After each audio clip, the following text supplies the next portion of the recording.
Hey guys, so I'm back. Boom! Yes! I am back in the US after nearly 1 month of traveling through Asia. It was absolutely fantastic, and I did it to bump up my life, meaning create change, because if you do the same thing every day, you're probably going to get the same results and nothing new. But with that said, I'm going to go right into the content of this video, which is about traveling while trying to maintain your ketogenesis. So let's get right on to it. Now, contrary to what some people keep complaining about, it is possible to keep your keto adaptation while traveling. So this is what happened, right? I went to Asia, and people told me you will never, and I mean never, ever, ever be able to manage that long of a stay, which is a month, nearly a month, in Asia, and stay away from sugar, because they marinate their sugar, the meats, the vegetables in sugar, everything, everywhere. So how did I do it? Well, I went to Hong Kong, China, I went to Thailand, and to different parts of Thailand, Bangkok City, and to Phuket, and I also went to Cambodia. So 3 different countries that use a lot of sugar. Now, as you guys can see, I am, boom, this is the business. This is 5 years in ketosis, and I probably dropped 1.5% body fat because, woo, they make actually like this much protein and vegetables and this much rice. Well, I didn't eat the rice. So I was eating like this much food, and I was desperately everywhere trying to dump, either bringing olive oil with me or coconut oil with me, or I found actually grass-fed Kerrygold butter in Cambodia, and I was just eating it. And the people I had met along the way were like, "What are you doing?" I'm like, "I'm trying to get fat in." Because a lot of the meals that I ate out just didn't have enough fat, and when I add them to add more fat, a lot of them had soybeans. So hence, eating out meant low fat. Well, my body kicked into hyperketosis. It meant that because I wasn't eating enough dietary fat, my body saw it as sort of a continued fasting. So I began to eat more fat and more fat and more fat and more fat and more fat and more fat and more fat.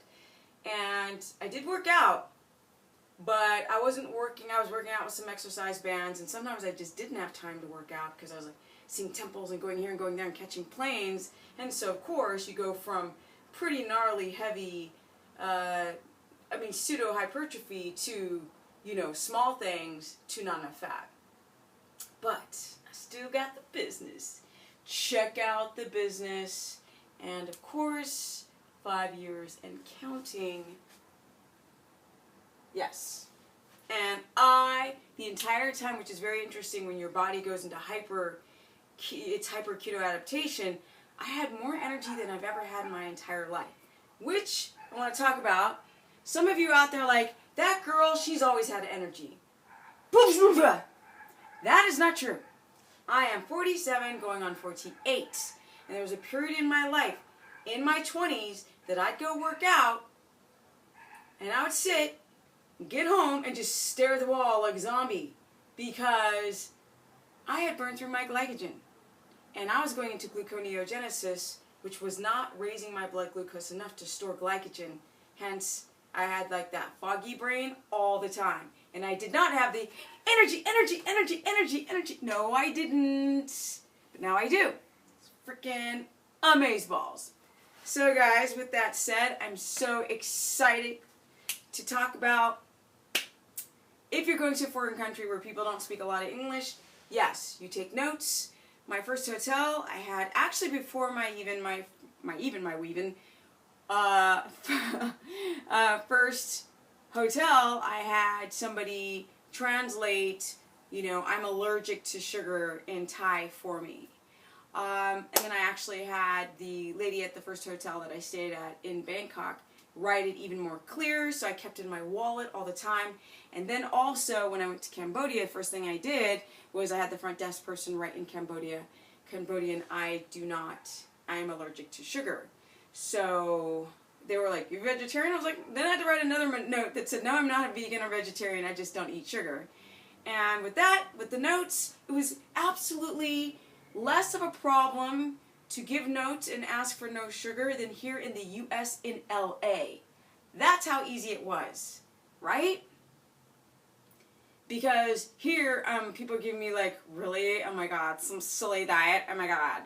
But they're just so sweet and kind. The people there are just amazeballs. They are amazeballs. To be able to go to a country and be treated so well as another stupid tourist just cluttering up their country. But it was absolutely no problem to ask for things such as no sugar, to change the menu to accommodate me. So if you can do it in a foreign land, which I believe the Asian countries use sugar the most, then you can do it anywhere. You can do it in Africa, you can do it in South America, you can do it in friggin' any English-speaking country. I'm sure you could do it in the Baltic areas, you could do it in Russia, you could do it anywhere. Clearly do it in Europe, because I lived in Europe. So I know you can do it in Europe. So that's what I wanted to go and, oops, what am I stepping on? Hello! That's what I wanted to talk about, was that it is possible when you travel, let's say within the US, or if you live in South Africa, or if you live in Europe, or if you live somewhere else, you're going to have to go and get a little container of MCT oil, olive oil. Some of you don't eat olive oil. You're going to have to do it when you travel, because sometimes you cannot find the coconut oil, or you cannot carry around butter, although butter is mostly pure fat, so it can be unrefrigerated and you're still able to use it. But olive oil became something the easiest to kind of just dump on things. I have this little bottle of olive oil. So that is one of the things that I highly suggest for you guys to do, is to bring olive oil. If you can get MCT oil or coconut oil, and one really great thing that you can do when you travel is buy either coconut oil or MCT oil capsules. And that is how you can get it past the customs and past like the amount of liquid that you're allowed to take on a plane. So there is no excuse why any of you cannot travel anywhere. Because I've got people in the U.S. like, oh, I'm going on a cruise, or, you know, I'm going to New York, and how do I'm going on a business trip. I'm going to meet family. How do I stay in the ketosis? I'm like, you guys, it's not that hard. If I could walk around, seriously, super poor Cambodia, and find fat to bring with me to add, and one smart thing I did was I brought Tupperware containers that I could stick this food in, right, the fat in. So little miniature things that I could stick in a little bag that I was walking around with, so by the time I would hit a restaurant, I could just dump it on my food. So it's not that hard, guys. It's not hard at all. I was able to go the entire trip in 3 different countries and still remain fully keto adapted, and I did not ingest 1 drop of sugar. Not one. Not one. And you guys can too. So if you want to learn more how to travel and bring little containers and learn how to buy fat and add to your food, because basically what you're going to eat is, you know, one of my biggest problems as well is that I ate lean meat, you know, and I couldn't find fatty meats. I was able to get some eggs in the morning, you know, and they were like toast. I'm like, no toast. Juice? No juice. Eggs. Eggs? Eggs only? Yes. Eggs and water. So they were like, this girl's like crazy. But, so I was able to get eggs in the morning for breakfast everywhere. All 3 countries. Actually, I stayed with my homie in Hong Kong. Sup, D? And I was treated like I was treated like royalty. So there, in that part of the trip, I ate like a freaking pig. And when I returned to Hong Kong, I was like just eating, trying to get back my stature of the business. So, that's it, guys. Tupperware, buy your oil. You could also get it in capsules to travel with. If you're in the U.S., come on, really easy breezy. And what I did for my plane trips, I keep remembering more things. What I did for my plane trips was I would make fatty, like flax, no coconut flour, just flax and egg, pancakes, put some vanilla in there, some Stephanie spices, and I would have like sweetbread to rip up and just have on the plane, because once you cook egg and the flax, was easy to have it in Tupperware, unrefrigerated or in tin foil. And I was able to go and take a lot of slices of that quite far into my trip, because each hotel had a refrigerator. So if you're on the road, on a road trip, you can do that, or you could do kind of like these flax cookies. There's all different ways to have snacks as you travel and remain keto adapted. And I'm about to have to go into a lot of different videos on more about the science behind ketogenesis, athletes. I've got new downloadable keto plans because people have been asking me so much to create an affordable option on my website, so I'm going to talk about it a lot in my videos. I got to update my website, guys, because it needs a facelift.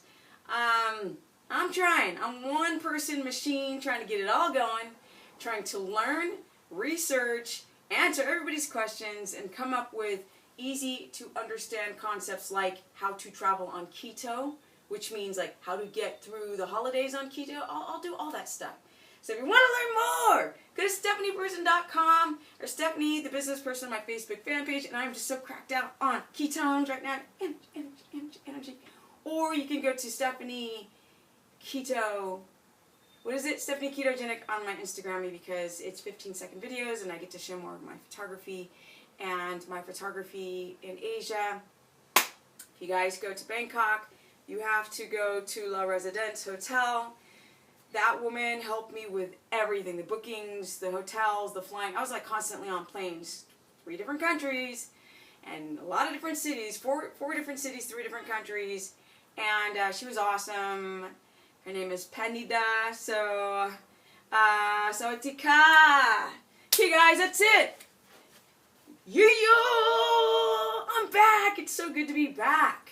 Back to the madness. Back to this crazy LA madness. Peace out, guys. Pink!